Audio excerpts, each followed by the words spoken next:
Assalamu alaikum students. Today we are going to start the chapter number 1 of chemistry of 9th class, fundamental of chemistry. Chapter number 1, fundamental of chemistry.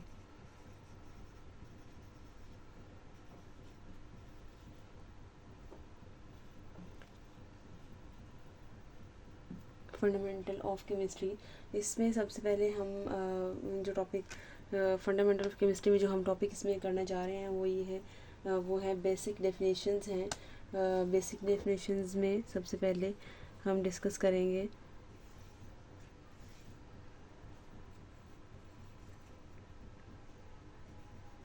Matter को। What is matter actually? At first, what is matter? Matter क्या है? Matter is actually the matter is anything which has mass and occupies space.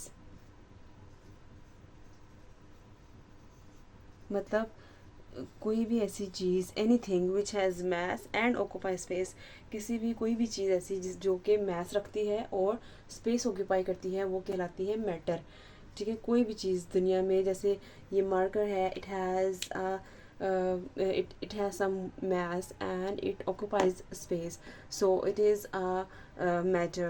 And this is the goat of the Ludo, and this has some mass and occupies space.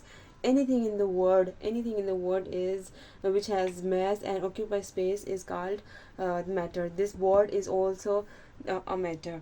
Okay, आगे what is matter actually? And हम simply इसको two parts में किया हुआ है, divide किया है कि anything which has mass and occupy space is called as matter. Okay, matter की आगे से कितनी टू टाइप्स हैं? Two types of matters are there, we are gonna discuss here.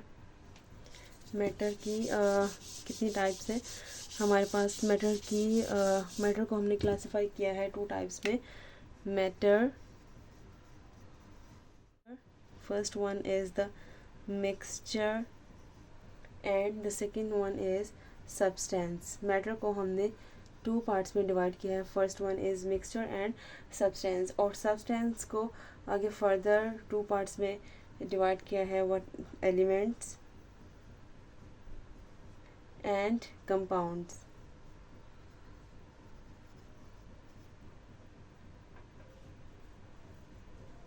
इसी तरह मिक्सचर को भी हमने टू में डिवाइड किया है, first one is homogeneous mixture and the second one is heterogeneous mixture.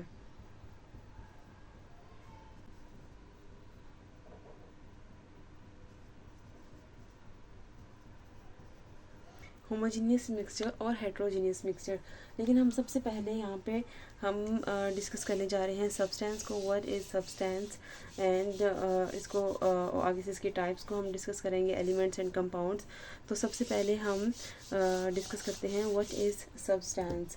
Substance, इसकी क्या डेफिनेशन है सब्सटेंस की? At first we will say that the pure form of the matter is called as substance. Atoms की जो ratio होगी, अगर different type के atoms होते भी हैं तो उसमें उनकी रेशो जो है वो फिक्स रेशो होगी। एटम्स की कंपोजिशन में जो रेशो होगी वो फिक्स होगी सब्सटेंस के लिए, सब्सटेंस बनने के लिए। लाइक हमारे पास ये एग्जांपल है CaCO3, कैल्शियम कार्बोनेट। इसमें हमारे पास कैल्शियम कितने हैं? 1 है, और कार्बन कितने हैं? 1, और इसमें ऑक्सीजन की तादाद कितनी है? 3। तो इसकी जो रेशो है वो फिक्स होगी, फिक्स रेशो होगी। अगर फिक्स नहीं होगी, अगर इसमें कैल्शियम की तादाद ऊपर नीचे कर देंगे, कार्बन की तादाद ऊपर नीचे कर देंगे, तो कैल्शियम कार्बोनेट की बजाय कुछ कोई और सब्सटेंस बन जाएगा। इसी तरह लाइक सेम एज हमारे पास अगर वाटर है, वाटर के कितने उसमें एटम्स होते हैं? H2O। हाइड्रोजन हमारे पास 2 हैं और ऑक्सीजन 1 है। लेकिन अगर हमने ऑक्सीजन की भी तादाद जो है वो 2 कर दी, लाइक H2O2, तो इसमें हाइड्रोजन पर ऑक्साइड बन जाएगा, इसमें वाटर हमारे पास नहीं बनेगा। तो इसलिए सब्सटेंस की डेफिनेशन क्या है? सब्सटेंस की डेफिनेशन है pure form of matter which have same types of atoms and fixed ratio of atoms. ठीक है। तो अब हम डिस्कस करते हैं इसकी फ़िज़िकल और केमिकल प्रॉपर्टीज़। सब्सटेंस की कोई ना कोई फ़िज़िकल और केमिकल प्रॉपर्टीज़ भी होती हैं। तो सबसे पहले हम फ़िज़िकल प्रॉपर्टीज़ डिस्कस करेंगे। फ़िज़िकल प्रॉपर्टीज़ क्या होती हैं? Physical properties relates with the physical state of matter. It relates with physical state of matter. Physical state of matter, like smell. These are the physical properties: smell, taste, melting point. M for melting and P for point. Melting point, boiling point, these are all the physical properties of substance. ठीक है। तो physical properties क्या है? physical properties जो है it actually relates with physical state of matter. Like we have an example, like example of water. अगर हमारे पास water है और इसको हम इसकी फॉर्म हमारे पास है, सॉलिड फॉर्म में है, मीन्स आइस फॉर्म में है, ये आइस है। तो अगर इसको हम हीट पहुंचाते हैं, हीट, तो ये लिक्विड में कन्वर्ट हो जाएगा, मतलब वाटर में लिक्विड में कन्वर्ट हो जाएगा। और अगर इसको हम मज़ीद हीट पहुंचाते हैं तो ये वेपर्स में चेंज हो जाएगा, एवेपोरेट हो जाएगा, वाटर जो है वो एवेपोरेट हो जाएगा, इस जो है वो वेपर्स में या स्टीम में चेंज हो जाएगा, स्टीम या फिर वेपर्स में चेंज हो जाएगा। लेकिन आप देखोगे इसकी जो फिज़िकल जो स्टेट है वो चेंज हो रही है, लेकिन जो इसकी रेशो है, जो इसकी कंपोजिशन है वो सेम रहती है। लाइक हाइड्रोजन है, हाइड्रोजन के हमारे पास 2 ही रहेंगे एटम्स और ऑक्सीजन के हमारे पास 1 रहेंगे। तो इसमें जो फिज़िकल प्रॉपर्टीज़ हैं उसमें इसकी कंपोजिशन से कोई लेना देना नहीं होता। वो जो इसकी कंपोजिशन है वो डिपेंड करती है केमिकल प्रॉपर्टीज़ में। तो इसीलिए हम अब डिस्कस करेंगे केमिकल प्रॉपर्टीज़ को। केमिकल प्रॉपर्टीज़ में एक्चुअली क्या है, केमिकल प्रॉपर्टीज़ में उसकी कंपोजिशन चेंज हो रही होती है कैसे, या फिर हम कह सकते हैं कि chemical properties are actually the chemical reactions. Chemical properties are actually the chemical reactions. Chemical reactions. So the chemical properties are actually the chemical reactions. It depends upon its composition. Composition depends upon composition of its atom.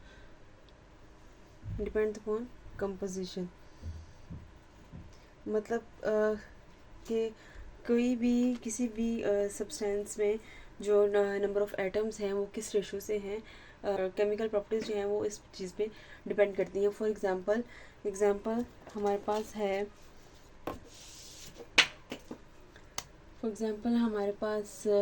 Water है। अगर water को decompose किया जाता है under the process of heat, तो जो water है